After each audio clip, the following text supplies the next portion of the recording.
Hello, this is Tom Salta, and I am so excited to tell you about the latest feature in AutoBounce. This has been the #1 requested feature of the year, and that is track locking. Finally, now in AutoBounce, you can choose one or more track or track stacks to remain on during every stem bounce. This is incredibly useful for purposes like side chaining, or perhaps even a 2-pop, or even a click introduction. Let me show you how it works. So here's a quick 4-bar loop with a side chaining effect. This is the sound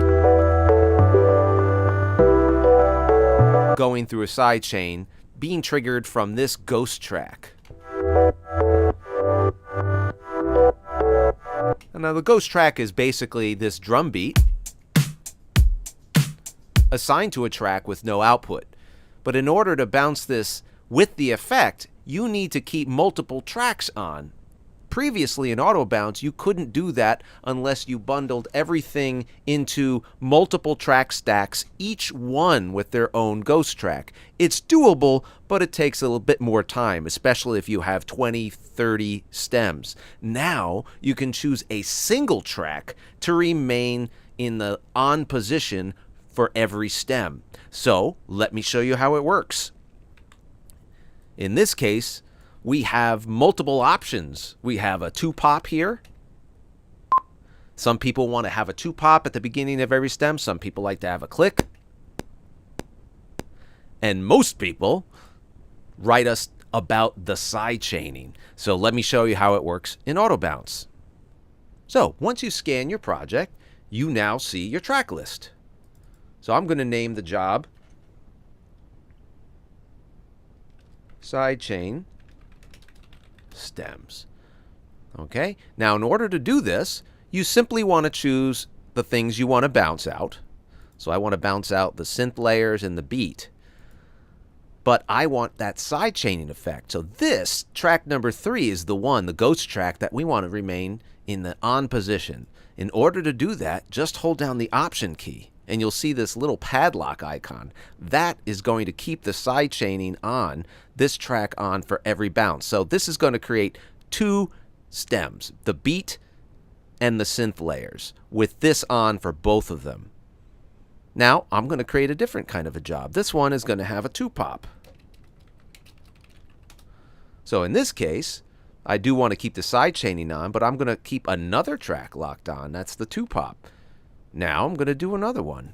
This one is going to have the click intro stems. So I'm going to take the 2-pop off, and I'm going to put the click on. So it's going to have a click and then the side chaining effect. Now as far as the ranges go, for these I want from bar 1, and for this one I don't need it from bar 1. So this one we're going to start it from bar 2. And I'm going to rescan the cycle range. And that's it. Now I'm just going to hit bounce, and let's see what we get.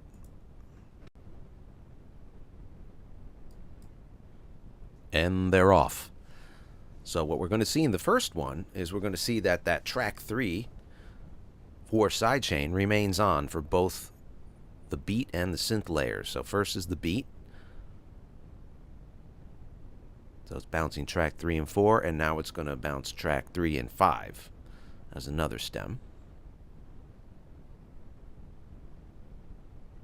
So this is the sidechain stem folder. Now we're moving on to job number 2. This is going to be the 2-pop. All right, so it's going to be the 2-pop with the sidechain effect. So we're now going to have track 1 and 3 locked.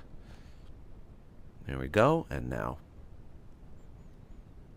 1 and 3 is still locked. We're bouncing the synth layers in track 5 with the sidechain effect. Done. Third job, we're doing a click intro with the sidechain effect. So this is now track 2 and 3 are locked. 1 and Second stem.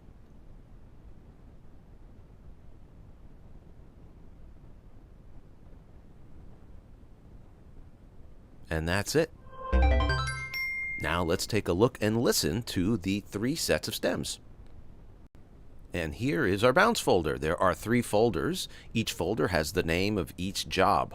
So let's first check out the sidechain stems. This is going to have the beat.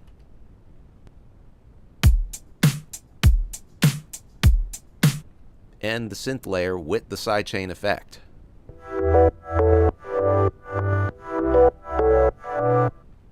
Now we'll move on to the 2-pop folder. This is going to have a 2-pop before each stem with the sidechain effect.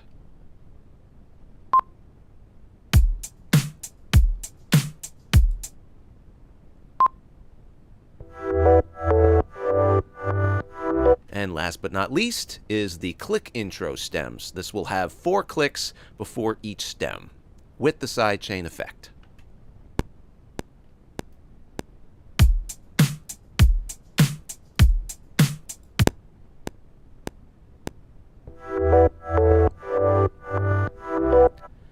And there it is, perfectly bounced stems, now with track lock mode in auto bounce.